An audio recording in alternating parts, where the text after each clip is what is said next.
Good afternoon. My name is Shelby Tavares, the host of graduation. Welcome to Thomas M. Cooley Law School graduation ceremony for the Oliver Wendell Holmes Jr. class. Today, we will graduate our Juris Doctorate candidates.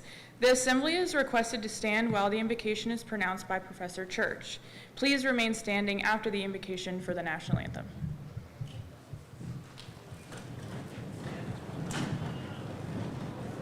I can't find it.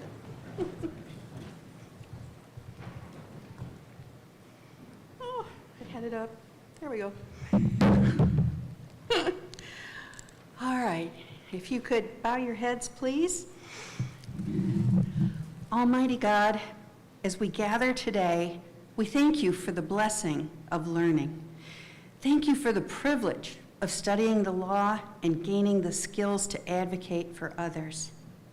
Thank you for the blessing of family and friends who have supported these graduates and who celebrate their accomplishments today. May each graduate and each family member and each friend feel the joy and celebrate our graduate success. Lord, we pray that each graduate will use this knowledge and skill to go out and bless the world. Foster within each one of them a continued passion for justice as they journey onwards. Bless them in that journey. Give them the strength and determination to study for their first bar exam. Keep them confident and calm throughout their bar exam journey. And when they pass the bar, bless them in their continued journey as they find meaningful work that inspires them and makes them happy to get up every morning and gives them satisfaction as they lay their heads to sleep, knowing they've done the best they can do on that day. And thank you for every aspect of their time with us. The knowledge gained, the friendships made, and the dreams and visions that they carry in their hearts. Amen.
Please be seated.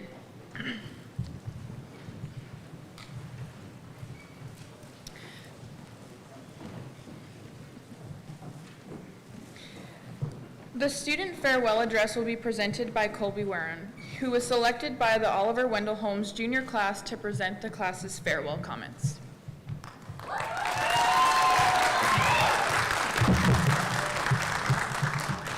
Good afternoon, everyone. As we gather here today for this special occasion, as your former SBA president, I know the deeply rooted connections that this school and community has with the Florida State University community. So before we get into the meat and bones of my speech, I'd like to just offer a moment of condolence and prayer for the victims of the Florida State University tragedy. The perpetrator and coward shall not be named, but we shall join together in praying for all of the victims. To the alumni connected and those connected to FSU, we stand together with you and extend our heartfelt support to you and your entire community. We are always stronger together, and that is the underlying message I want to convey to you this afternoon. I'd like to give a warm welcome to our administration, staff, faculty, distinguished guests, family, friends, and the most important people in the room, my fellow graduates. A special shout out to all of our military and law enforcement members, whether active or retired, and a special shout out to my favorite law enforcement officer, my mother. Your strength, perseverance, and love has given me hope in the darkest of times. I love you. And finally, my grandmother, Dita, thank you. Your love, strength, and wisdom have shaped me into who I am today, and I am forever indebted to you. And I find symbolism in the tall ceilings here today. For all of you who have lost a loved one or anyone that was close to you, the height here today should give you some solace that they are in fact with you and are prouder than you than ever before. E pluribus unum, out of many, one. That timeless phrase has anchored this country since its founding.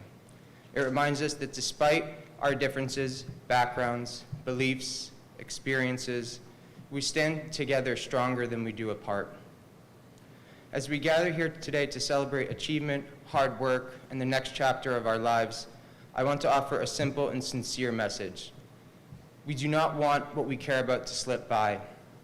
Don't blink. Life moves by very quickly. In the blink of an eye, years become decades. Don't allow ourselves to look back on why we didn't act when we had the chance to do so. As Dr. Martin Luther King famously said, the time is always right to do what is right. Visit that country, visit that restaurant, go visit with your family, visit with your friends, be together as a community. Seize the day and be our best now. And as we leave here and begin our careers, serve communities, and raise our families, the world will try to pull us in countless directions. Our country, our state, our county, at every level, the policies may change, the headlines will shift, the people will debate fiercely. But the individual, the person seated beside you, in front of you, behind you, your neighbor, your colleagues, don't lose sight of the individual. When the differences between government and citizens seem wide, there are always safeguards that unite us. It's the Constitution and the Republic that it secures. And as we step into the future, I urge you to follow a simple roadmap. 1, reject political hyperbole and embrace facts. 2, reject elitism and collectivism and embrace independence and personal responsibility. And 3, reject polarization and embrace persuasion and conversation. These principles aren't partisan, they're American. Leaders don't always require a title or stoles or whatever you want to call them. It requires example. So lean on the wisdom of leaders from every corner of American history. As a man from Massachusetts, I thought it would be right to start with the Kennedy. So President Kennedy famously said, "Ask not what your country can do for you, but what you can do for your country." This is the selflessness a leader must exhibit, embracing independence by uplifting family, friends, and colleagues. We need less handouts and more hands up. Be the first to stand up and lead. Raise your hand, take on the challenge, and be the voice of the people. President Reagan dared to challenge division and tyranny by declaring, "Mr. Gorbachev, tear down this wall." And that's what I say to you all here today. Let us be the leaders of tomorrow, today, and let us tear down this wall of division. Lean into persuasion. Be ready to compromise, whether in the courtroom, conference room, or the town square. President Obama reminded a divided nation, there's not a liberal America and a conservative America. There's the United States of America. There's not a black America, a white America, and a Latino America, and an Asian America. There's the United States of America. We are not just labels, we are Americans. We are so much bigger when we are united than we are divided.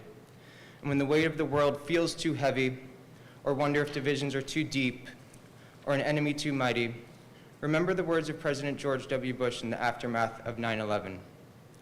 Terrorist attacks can shake the foundations of our biggest buildings, but they cannot touch the foundation of America. These acts shattered steel, but they cannot dent the steel of American resolve. That resolve, that unbreakable American spirit, that does not come from Washington, D.C. or Tallahassee. That comes from each and one of you, from us. As Chief Justice John Marshall once said, a constitution is framed for ages to come and is designed to approach immortality as nearly as human institutions can approach it. Everyone knows the first few words of the Constitution, "We the people." but not too many people know the words that follow directly after it. We, the people of the United States, in order to form a more perfect union. In order to form a more perfect union. My friends, do not give up on America, as she has not given up on you. I encourage us all to continue to strive to be that more perfect union. We will encounter many people to tell us what to think, what to stand for, and how to define ourselves.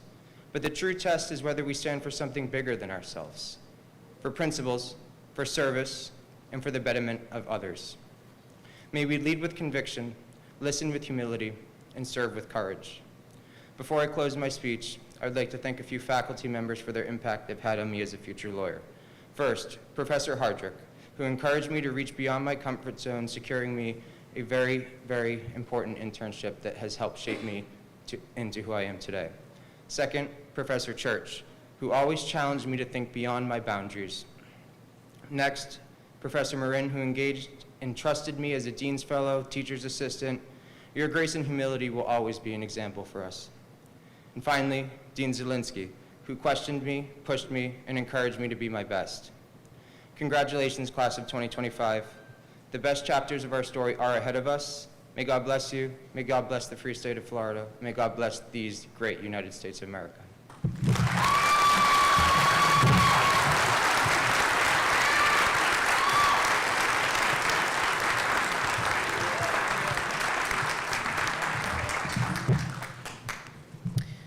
Ladies and gentlemen, it is my privilege to present to you the President and Dean of Thomas M. Cooley Law School, James McGrath, who will provide opening remarks. Thank you.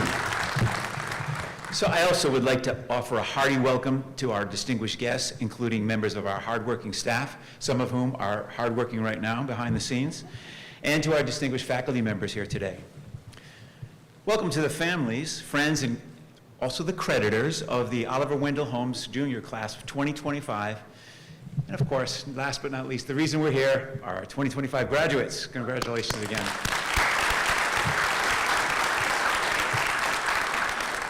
Graduation is such an auspicious event, and I absolutely love graduations. I really do. And this is a day I hope you're always going to remember, April 23rd. So April 23rd, occasionally our graduations fall on a holiday or some special day of remembrance. Like one time it was International Education Day. Another time we had a graduation on 9/11. Not the best connection you want to make with your graduation day. But you can always look up and see what the day is. So I looked up April 23rd and I got a list of national holidays. So let's see what we have here. It's National Brian Day. And it doesn't matter how you spell it. Are there any Brians? Let's see the Brians. It's your holiday, sir. But it's not just about you, sir. It's also National English Muffin Day. It's also National Cherry Cheesecake Day. And something called International Pixel Stain Techno Peasant Day. I don't know either. Yeah, those are all so silly. I was hoping for something with a little more gravitas. So let's see what, actually there's also Talk Like Shakespeare Day. Now, I don't know if you know this, but William Shakespeare was actually very complimentary of lawyers in his play, Henry VI. A lot of people think, that he's saying, when he says, let's kill all the lawyers, they think he hates lawyers, but it's not true. In that play, the character Dick the Butcher says, the first thing we do, let's kill all the lawyers. And it's probably his most famous quote, but definitely one of his most controversial. And the quote is frequently and mistakenly thought to mean that Shakespeare was antagonistic towards lawyers. And what's that, Winston? What, really? Oh, okay, yeah, sure. Yet mark me well, many a soul, it's National Talk Like Shakespeare Day. Many a soul hath misread the meaning, thinking Master Shakespeare bore malice toward the learned men of law. But 'tis not so. In sooth, the bard did not intend to show that lawyers be the stout keepers of justice and the bulwark against chaos. For when Dick the Butcher spake thus, he did so as one who sought to unravel the order of the realm, to sow discord and topple governance. Thus, to slay the lawyers were to clear the path for tyranny and misrule. Their death, in the villain's eyes, was but the first step toward anarchy. Okay, well, it's better than National Cheesecake Day, but I don't think it's going to work for us today. There's just one left, and I hope it's a good one. I can work with this. National Take a Chance Day. Not what I had in mind, but I think it makes sense for April 23rd, your big day. Because taking a chance is exactly what all of you did when you decided to pursue a career in the law. You took a chance on a notoriously difficult academic pursuit, one with no shortage of long nights, existential questions, and the resulting caffeine dependency. You took a chance on yourselves, betting that your voice, your perspective, your work ethic could make a real impact in this very complicated world. And I'm happy to tell you, I think that was a smart move, because now, in this room, we have future public defenders, prosecutors, corporate lawyers, advocates, dreamers, deal makers, and maybe even a future Supreme Court justice or two. Oh, the places you can go with a Juris Doctor degree. Now, you've already proven you have what it takes, not just to learn the law, but to live it, to wrestle with nuance, to stand up for justice, to stay curious, and yes, to take smart, bold chances. Now, I'm not suggesting you go out and take wild legal risks. Let's leave the courtroom antics to the Netflix. But I am saying, don't be afraid to raise your hand. Don't be afraid to speak the truth. Don't be afraid to file that case. Don't be afraid to cry when the president's talking. Launch that nonprofit you had in mind. Write that article, or go get the job that scares you just a little bit, because that's where the magic happens, when you step outside of your comfort zone. Oh, you don't have to go. Oh, sorry. And live like you belong in every room you enter. So today on graduation day, April 23rd, and National Take a Chance Day, I hope you'll take one more chance. Take a chance on being the kind of lawyer who doesn't just know the law, but uses it with courage and compassion. As Colby's pointed out, the world needs that right now. We at Cooley and everyone in this auditorium are so proud of you, more than words can say. But soft, ye have toiled by candles' weary light, through nights long and laden, oh, sorry, it is National Talk Like Shakespeare Day. You've put in the hours, the long nights, endless case briefs, outlines thicker than most novels. You've earned this moment. And once again, thank you for taking a chance with us. Now, I know it's been a long road to get you here, so let me give a special thank you for all the people who saw you through this, all the people that helped you graduate law school today. So whether your friends out here are a family member, an actual friend, or anyone in our grad support system, I want to say thank you to all of you. And maybe a big round of applause for you guys.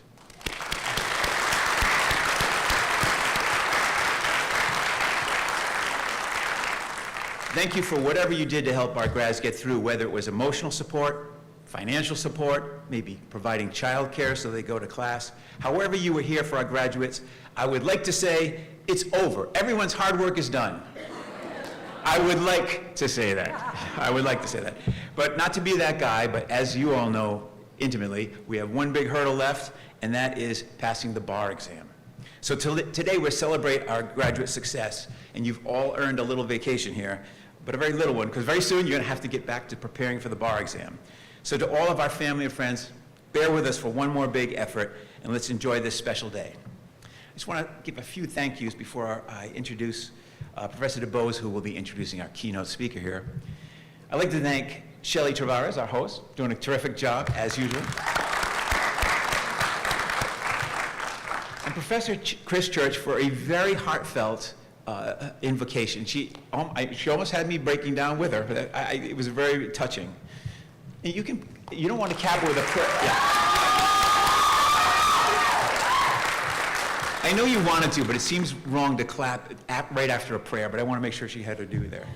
And then, of course, Colby Warren for his really unifying and really wonderful speech. Thank you so much, Colby.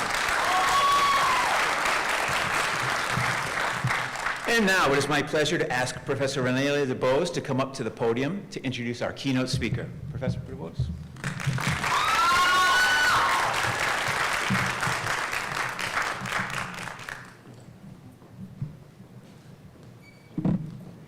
Graduates, family, friends, Cooley staff, professors, this is a big day. Give yourself a round of applause.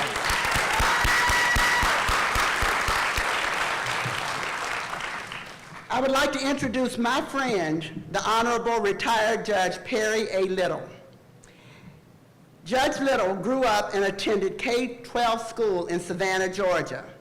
He graduated valedictorian of Alfred E. Beach High School in 1962.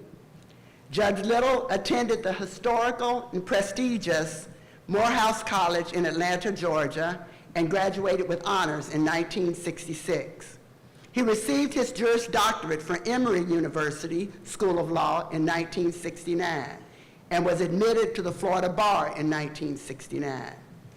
After completing law school, Perry took a position at Miami Legal Services, a legal clinic, and turned down a rather prestigious job, a federal position in Washington, D.C., to serve people that needed legal services. Later, he became a public defender and opened his own law practice.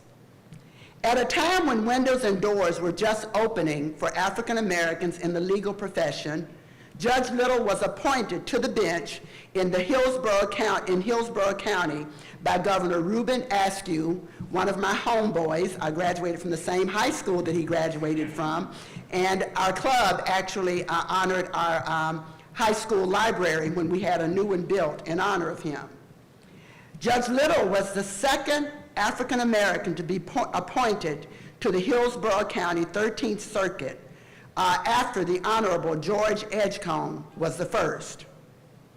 In 1994, Governor Lawton Childs appointed Judge Little to the 13th Judicial Circuit Court, where he served in the juvenile and circuit civil divisions until his retirement in 2006.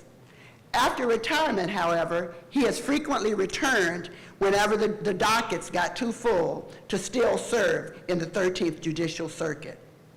He holds the record for the longest tenured judge in the 13th Circuit. I think that deserves a round of applause.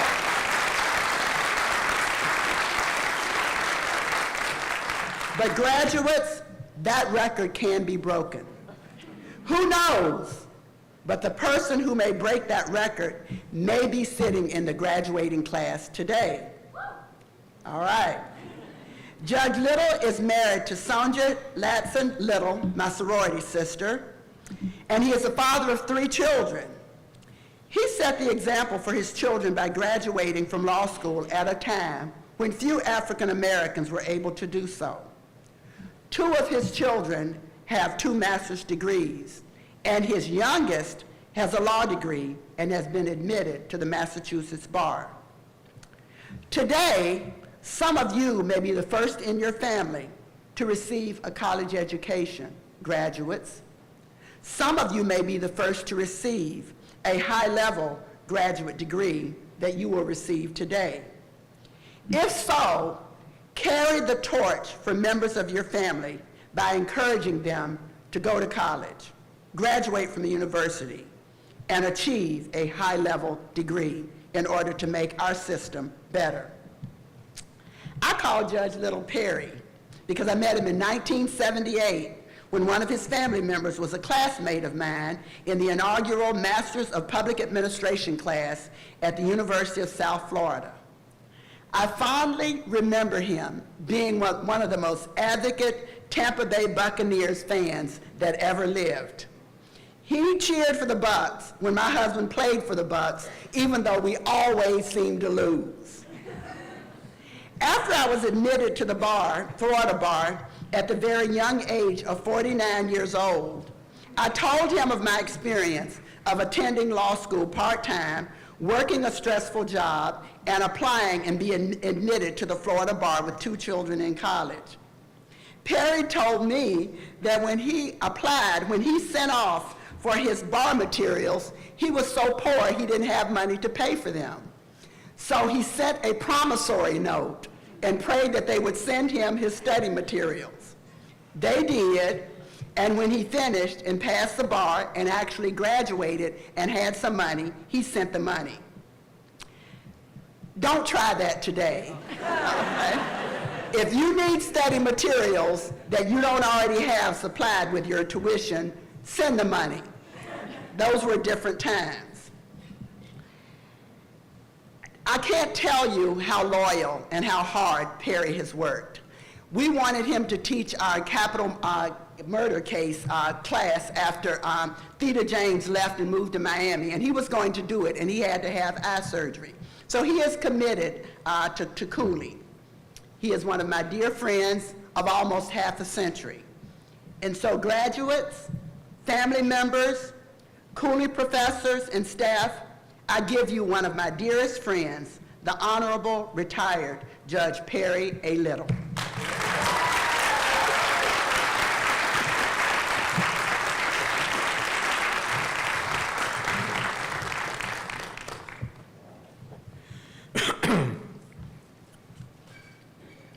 Isn't it strange how princes and kings and clowns that caper in sawdust rings and common folks like you and me are builders for eternity. Each is given a list of rules, a shapeless mass, a bag of tools, and each must fashion ere life is flown, a stumbling block or a stepping stone. I have only just a minute, only 60 seconds in it. It's forced upon me, can't refuse it, didn't seek it, didn't choose it, but it's up to me to use it. I must suffer if I lose it, give account for it if I abuse it. Just a tiny little minute, but eternity is in it. These are two of my favorite poems. The first one was by Sharp, and the last one was by my president of my college, Benjamin E. Mays in Morehouse College in 1962 to 1966. Renee and I go back 46 years, so when she called me to ask me about serving as your commencement speaker, I could not refuse. I had known her for all those years, and I was a very big fan of the Tampa Bay Buccaneers. I was original season ticket holder, West Side, seats A, B, C, D. And yes, I sat through 24 losses before they finally began to turn the corner. It started with hiring people like Jimmy DuBose, others, and the rest is history. She asked me to share my life experiences with you, and if I did that would be 80 years, and we would not get out of here today. So I'm going to shorten it and stick to the point. I'm going to share with you some of the things that I went through to get where I am so that you'll know that you're not traveling this road that nobody else has traveled. First of all, my first job was in Miami with Legal Services, and as Renee indicated, I had a choice of going to the ICC in Washington, D.C., or the Legal Service Program. But I'm a product of the Martin Luther King era. I was encouraged to try to get in a position to help people who needed help and who could not afford legal services. So I chose Miami.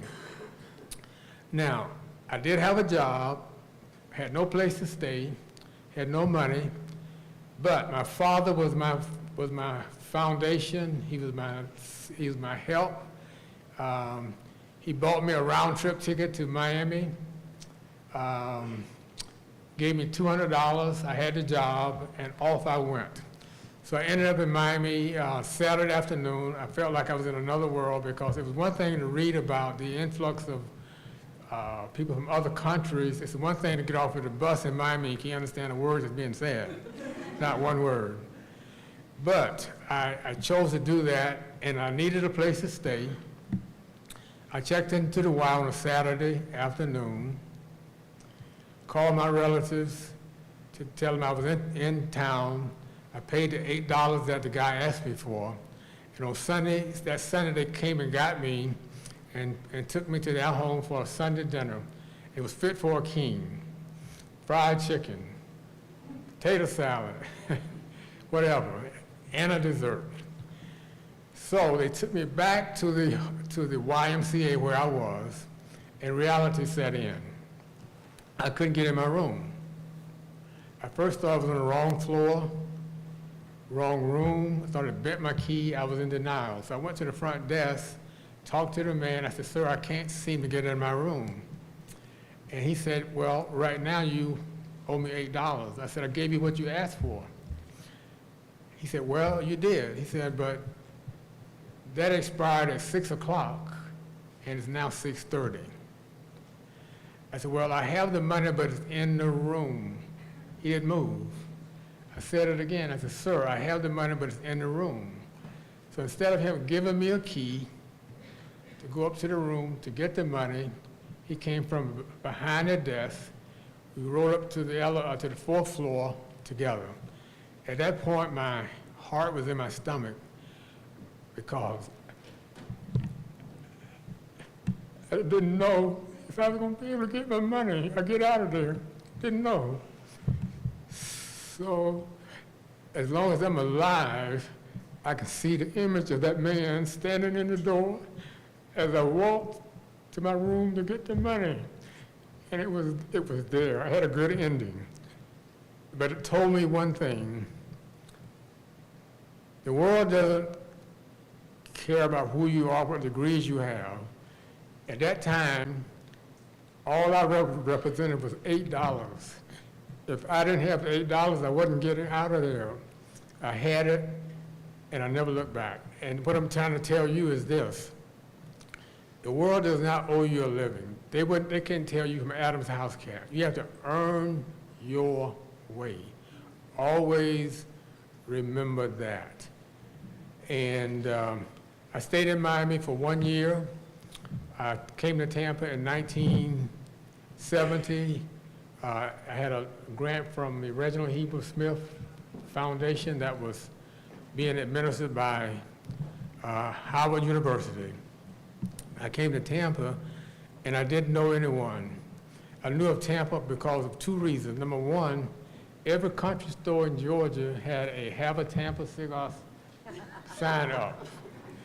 And in the fall of 1969, University of Tampa played Florida A&M in football here in Tampa. So when I got a choice of leaving Miami, I either could go to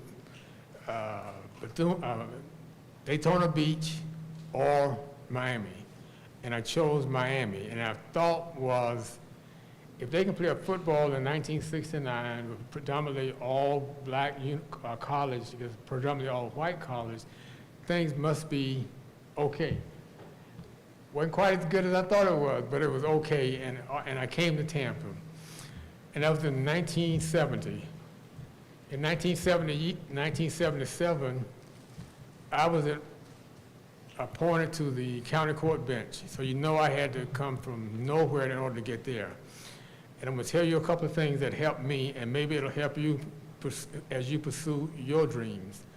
Number one, get involved in community activities. Number two, do networking, and you'll never know who you will meet.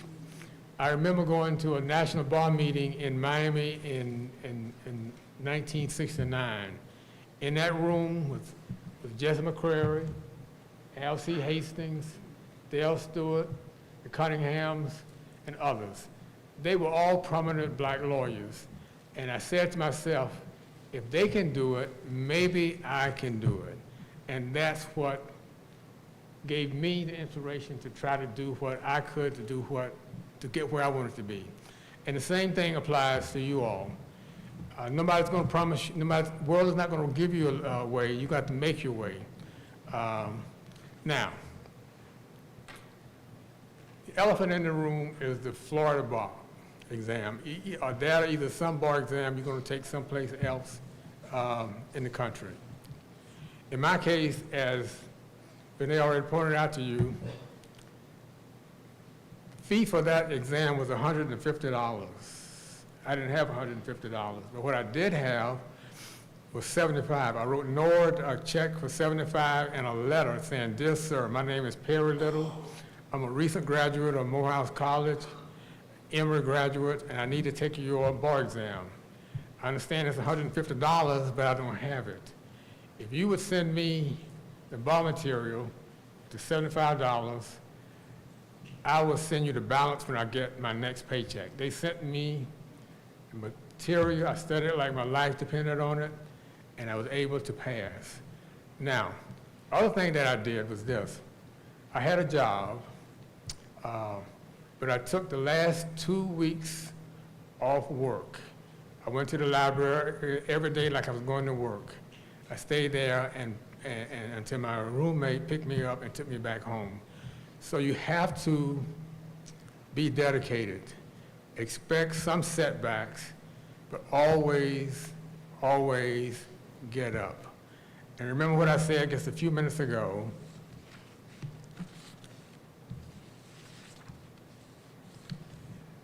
Isn't it strange that common folks like you and me are builders of eternity?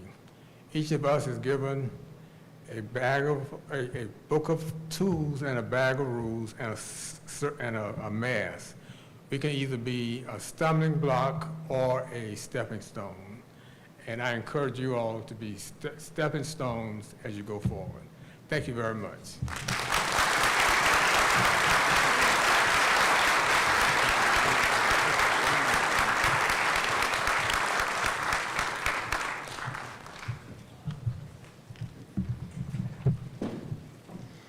It is now my privilege to introduce Assistant Dean Catherine Gustafson, who will present the candidates for graduation.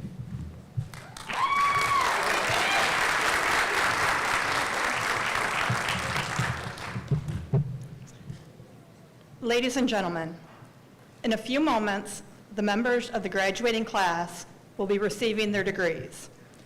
This is an important and solemn occasion, and we request that all persons in the assembly remain in their seats during the ceremony until all degrees have been conferred. The faculty of Thomas M. Cooley Law School has established criteria for the course of instruction, the standards of achievement, and the period of residence necessary to ensure professional proficiency and practical scholarship in the law, and has also established requirements for the degree of Juris Doctor of Law. The board has been advised that at the end of Hillary term 2025, 67 Juris Doctor students of the class known as the Holmes class were examined and were found to have fulfilled all the requirements for those degrees. Now therefore, it is resolved that the degrees are conferred and the candidates who are presented to the President and Dean of Thomas M. Cooley Law School will receive the degree of Juris Doctor at his hand. President McGrath, the faculty proudly presents the graduates of Oliver Wendell Holmes Jr. class.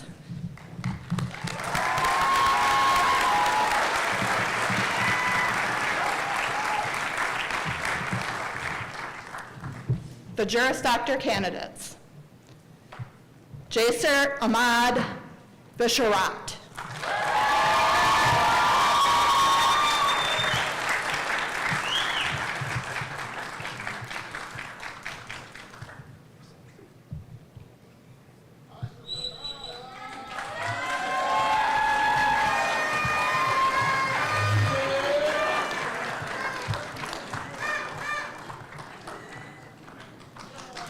Jaser Ahmad Bisharat.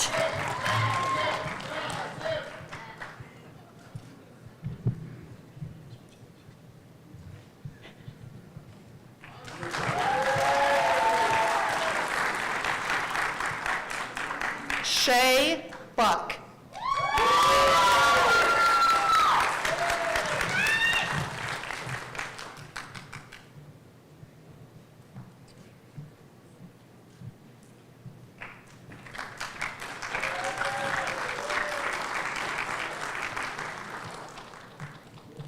Shay Buck.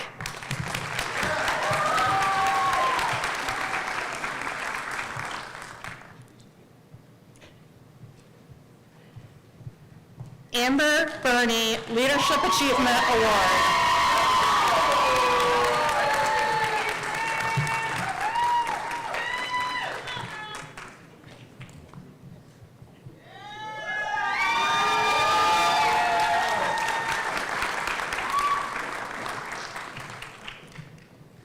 Amber Burney Leadership Achievement Award.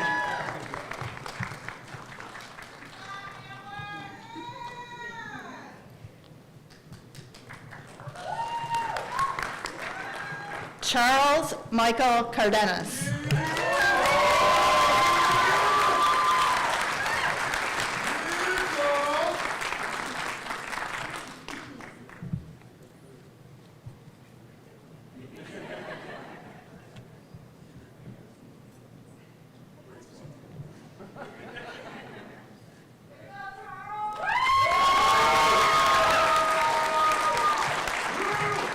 Charles Michael Cardenas.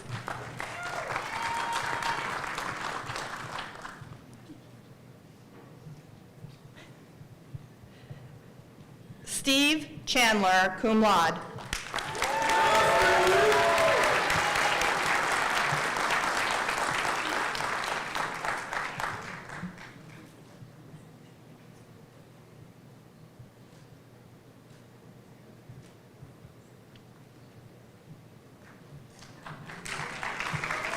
Steve Chandler, cum laude.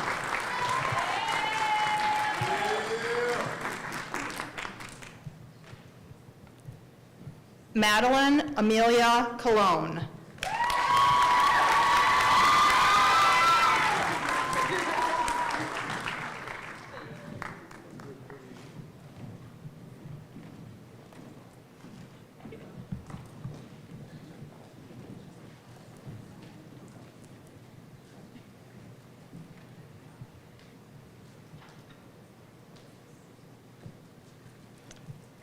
Madeline Amelia Colon.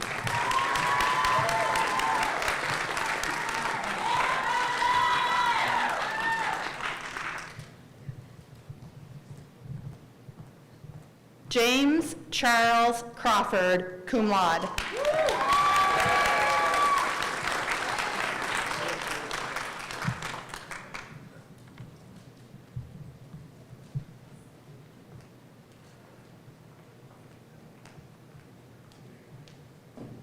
James Charles Crawford, cum laude.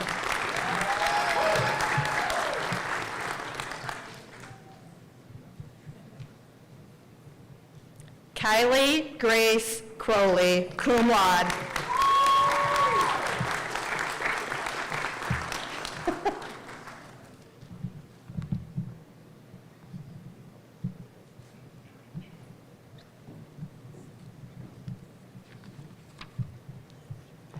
Kylie Grace Crowley, cum laude.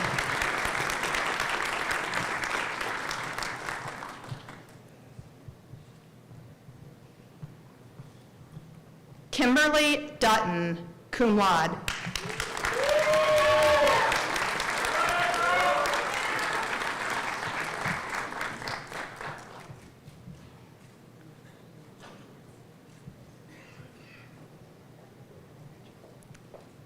Kimberly Dutton, cum laude.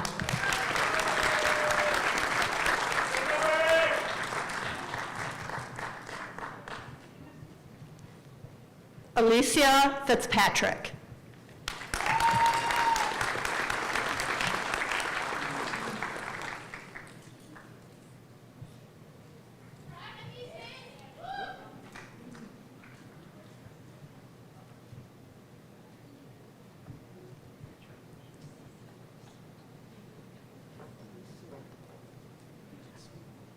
Alicia Fitzpatrick.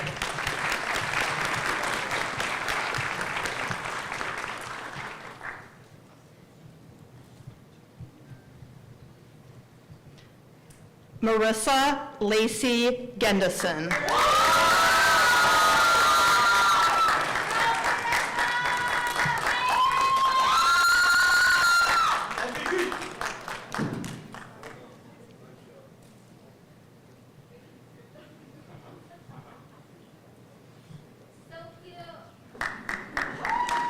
Marissa Lacey Gendison.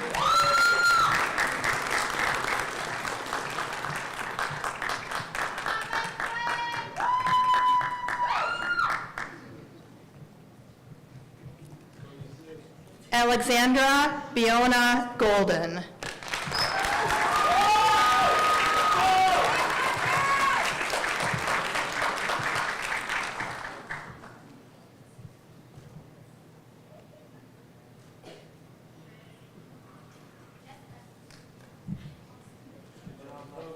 Alexandra Biana Golden.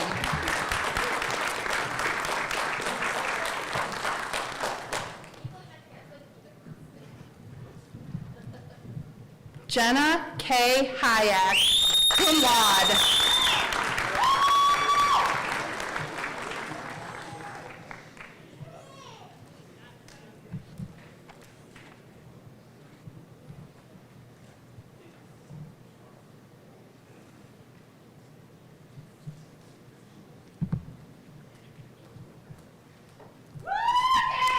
Jenna K. Hayek, cum laude.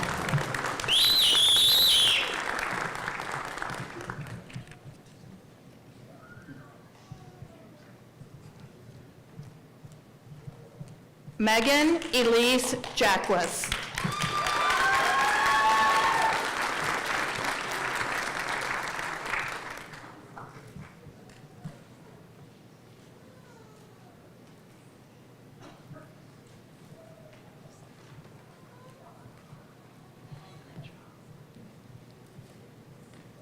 Megan Elise Jackwis.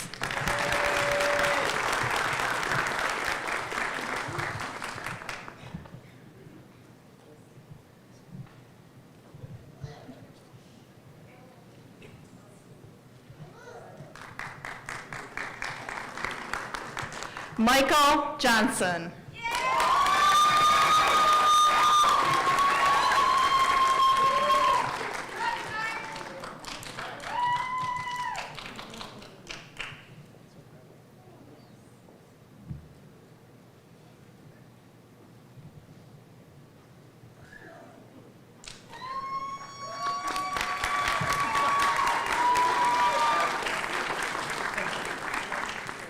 Michael Johnson.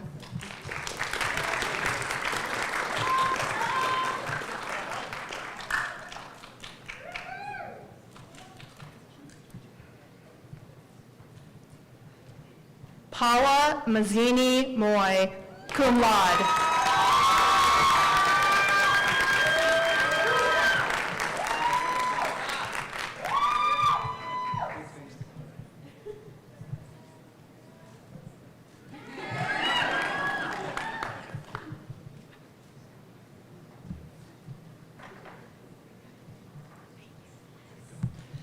Paula Mazzini Moy, cum laude.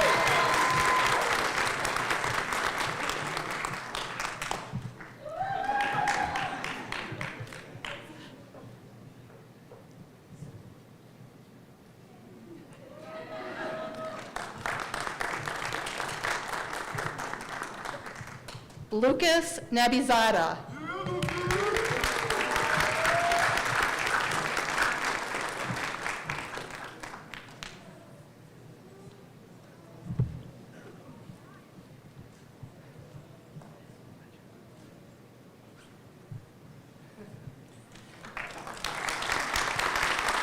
Lucas Nabizada.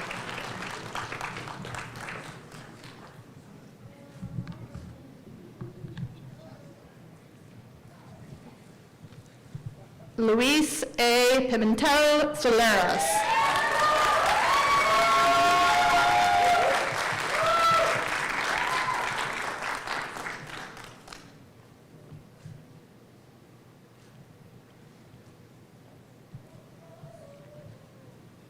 Luis A. Pimentel Solares.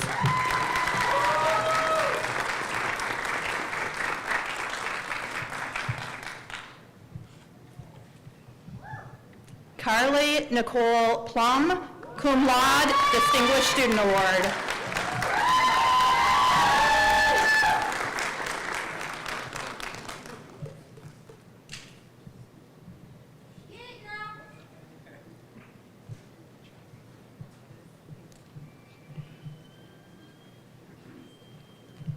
Carly Nicole Plum, cum laude, Distinguished Student Award.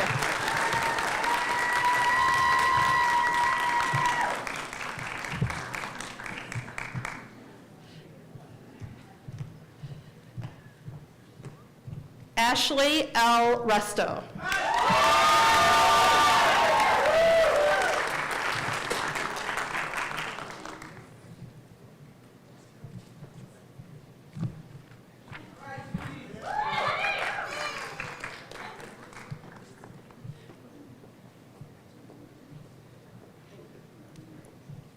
Ashley L. Resto.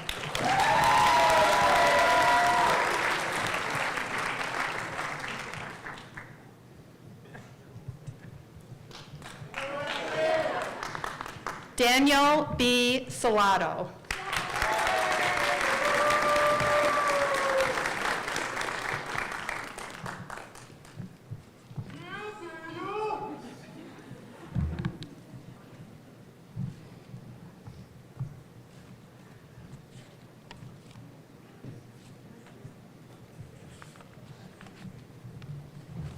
Daniel B. Salato.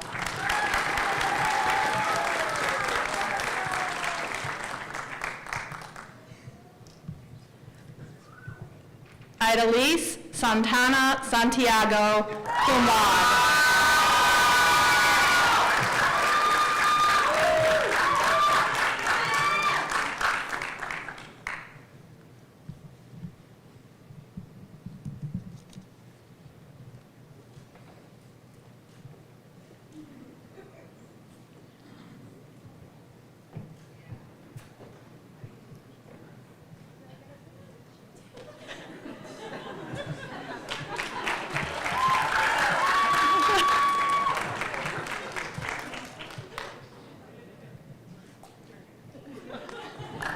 Idalise Santana Santiago, cum laude.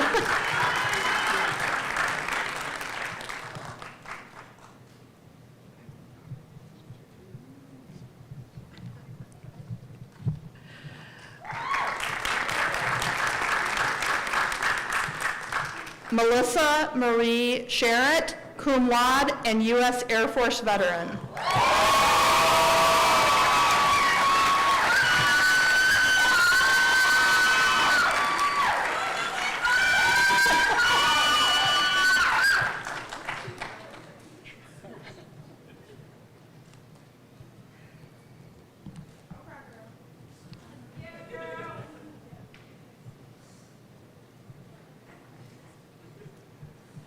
Melissa Marie Sherritt, cum laude, U.S. Air Force veteran.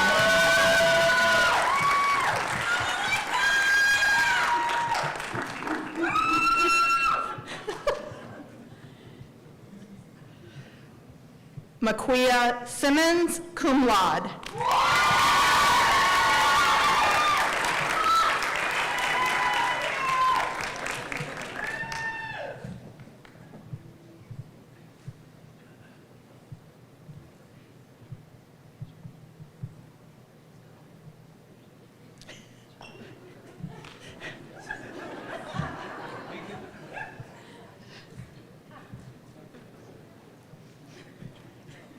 Maquia Simmons, cum laude.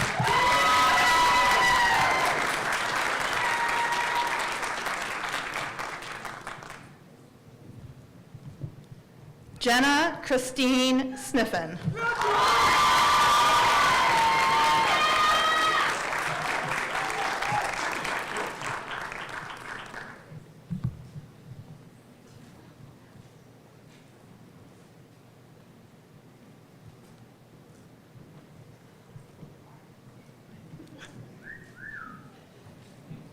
Jenna Christine Sniffen.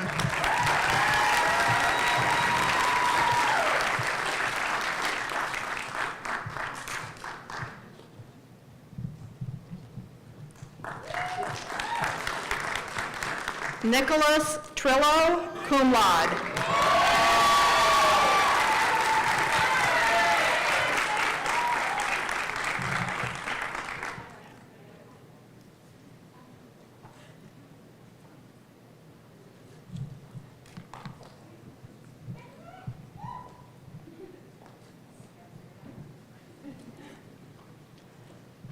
Nicholas Trillo, cum laude.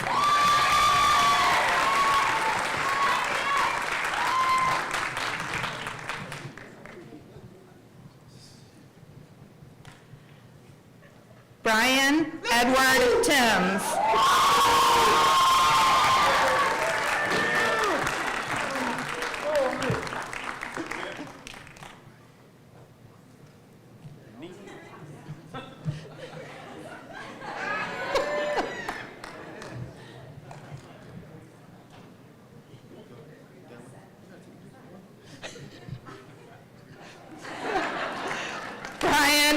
Edward Timms.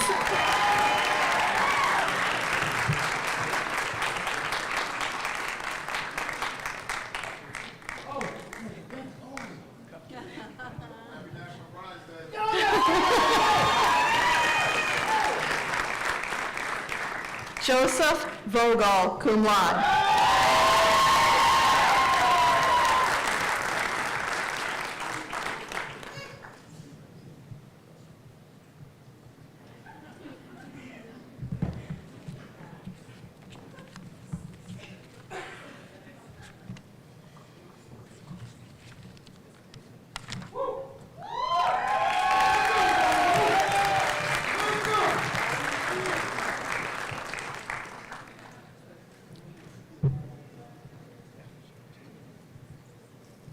Colby Warren, cum laude and Distinguished Student Award.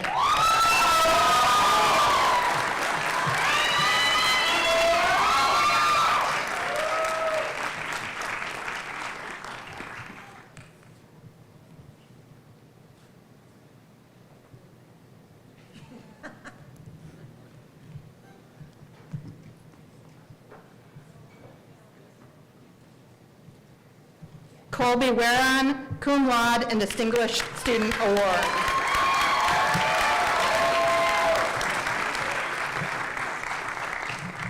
And Joseph, I feel like I forgot to say your name second time, so Joseph Vogel, one more time.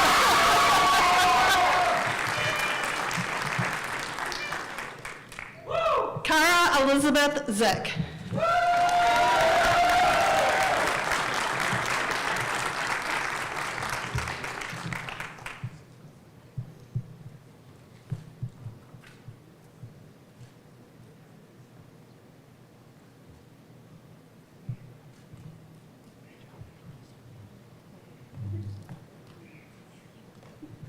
Cara Elizabeth Zick.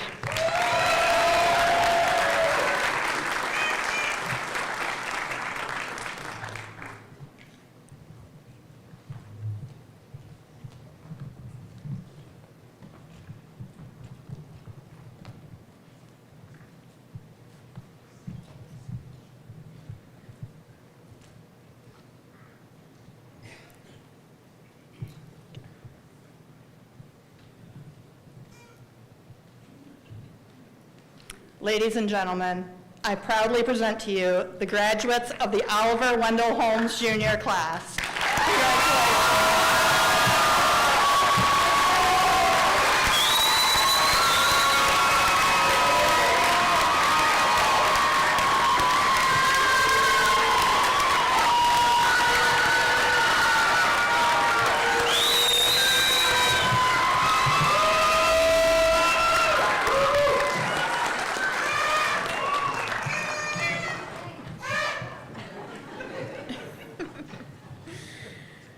President McGrath will present the Stanley E. Beatty Teaching Award along with his closing remarks. Wow, that was great. And it is my great pleasure to announce the winner of the Stanley E. Beatty Teaching Award. It was established in 1979 by our Board of Directors. The award is given to that member of the full-time faculty of the law school who, in the opinion of the graduating members of the Oliver Wendell Holmes Jr. class, has, during the preceding 3 years, made the greatest contribution to their legal education. No wagering, but the winner is Professor Christine Church.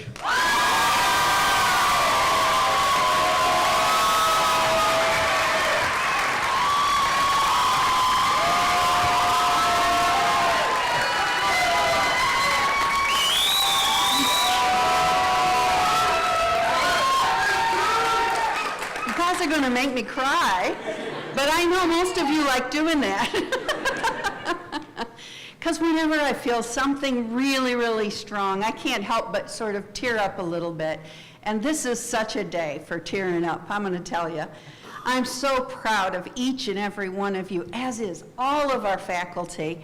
We want to extend our best wishes for what we know is going to be a really, really bright future.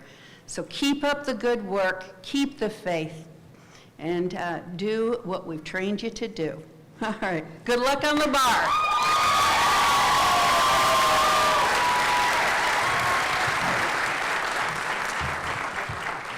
So graduates, congratulations again on this very significant milestone in your life. And when things get rough, I'm going to ask you to remember why you went to law school in the first place. Most everybody comes to law school with some sort of purpose, maybe to help make the world better, maybe just make your own personal life better. But whatever your passion was that brought you here, and hopefully we haven't completely beat that passion out of you, let that passion keep you going strong as you meet the challenges of your career as a lawyer. And speaking of challenges, I don't want to be that guy all the time, but for those of you who have not taken the bar exam yet, I want you to remember one thing if you don't remember anything else I said, and that is your mindset during bar preparation is critical, all right? Now you could say, I just graduated law school, and now I have to take the bar exam. Or you could say, I just graduated law school, and now I get to take the bar exam. Yeah. It's a privilege. It's a privilege not many people get. Not everybody gets into college, but you did. Not everybody graduates college. Clearly you did. Very few people get to law school, but you did. And even fewer graduate, and here we are today, so you can do it. Yeah, you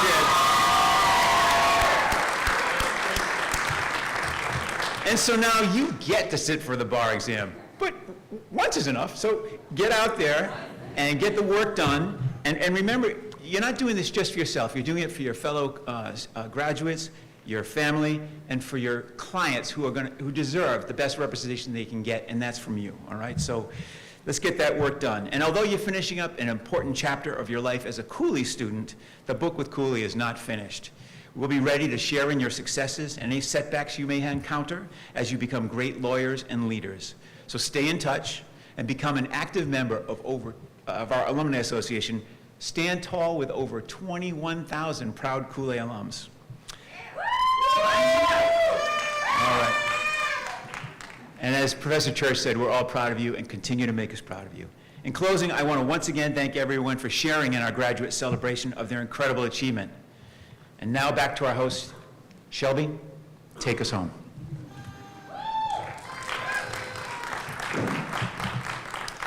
This concludes our commencement ceremony for the Oliver Wendell Holmes Junior class. We ask that all guests remain seated until the members of the academic procession depart.